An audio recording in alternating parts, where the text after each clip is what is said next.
Namo Sang Hyang Adi Budaya, Namo Buddhaya. Bapak Ibu saudara sekalian, dimanapun Bapak Ibu berada yang saya hormati, pada kesempatan ini saya akan menyampaikan renungan, yaitu peristiwa yang ketiga, di mana di saat Waisak umat Buddha memperingati 3 peristiwa penting. Peristiwa yang pertama, yang kedua sudah saya jelaskan di video-video yang lalu. Tibalah saat ini saya akan menyampaikan renungan peristiwa yang ketiga, yaitu di mana Sang Buddha wafat atau parinirwana atau parinibbana. Setelah beliau mencapai usia kurang lebih 80 tahun, yang terjadi kurang lebih tahun 543 sebelum Masehi, Sang Buddha wafat atau parinibbana.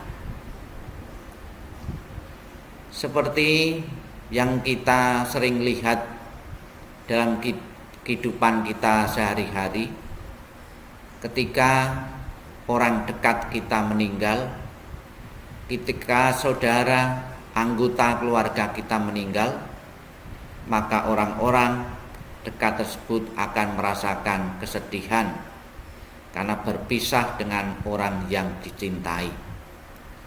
Demikian pula di masa kehidupan Sang Buddha, setelah beliau mencapai usia 80 tahun, Sang Buddha wafat.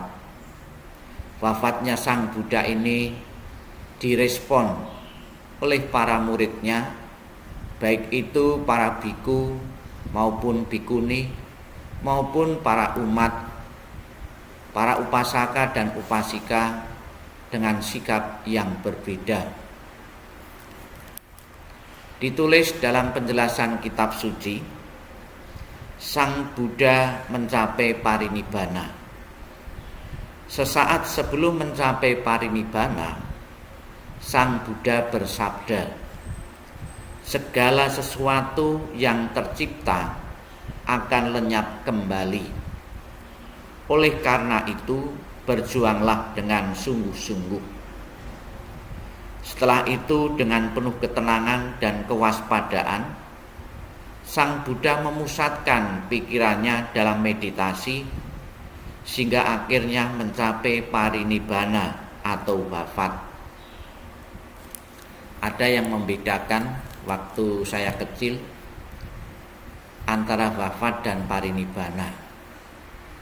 Orang-orang yang wafat ini masih akan bertumimbal lahir. Kemudian orang yang parinibbana atau parinirwana, orang adalah orang yang tidak akan tumimbal lahir lagi. Ya. Seperti yang terjadi kepada Sang Buddha. Sang Buddha setelah parinirwana tidak akan lahir dimanapun. Tapi orang-orang yang wafat masih kemungkinan terlahir di alam-alam yang lain. Bersamaan dengan itu, terjadilah gempa bumi yang hebat. Di angkasa terdengar petir sambar menyambar. Umat Buddha dan para dewa yang batinnya masih belum terbebas merasa sangat sedih.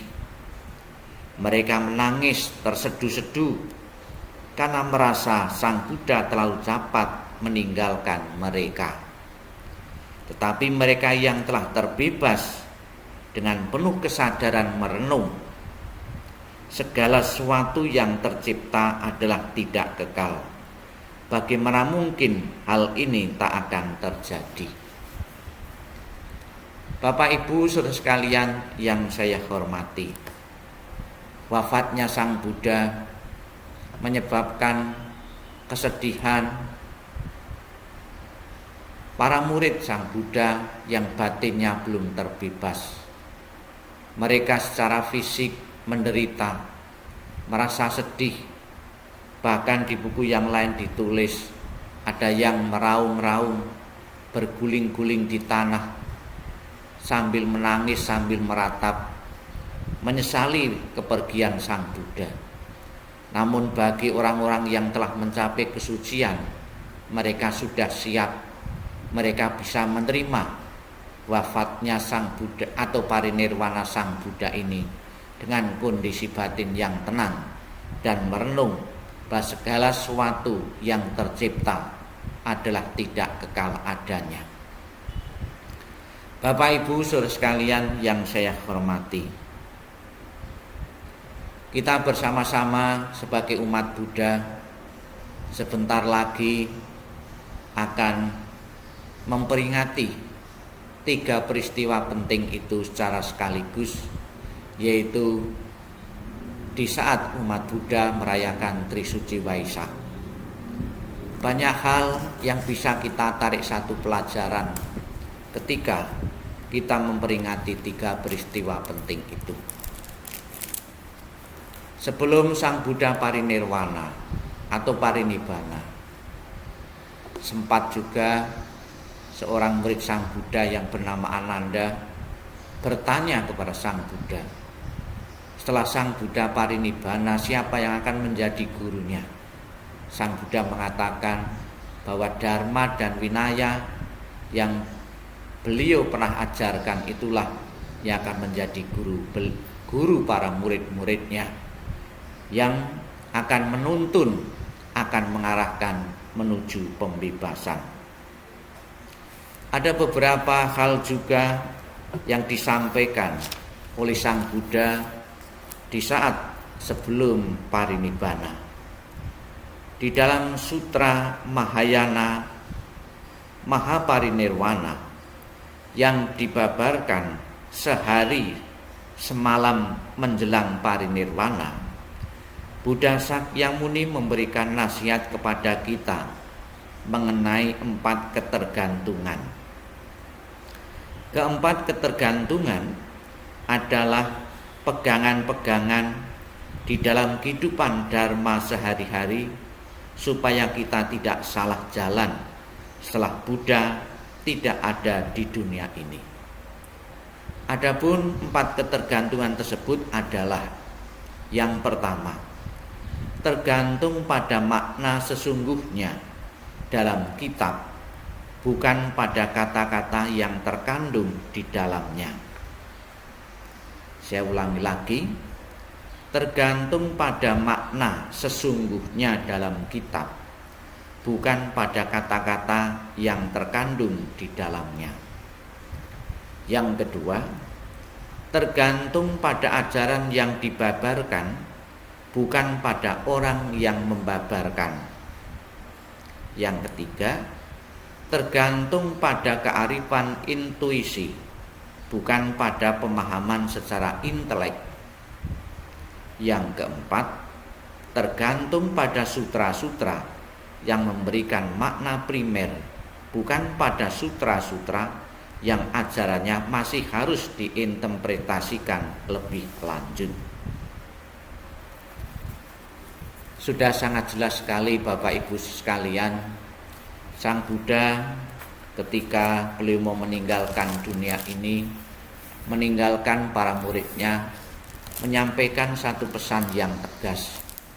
Jangan sampai ajaran-ajaran Sang Buddha, sepeninggal Sang Buddha, ajaran-ajaran itu ditafsirkan secara keliru atau disalahartikan secara keliru.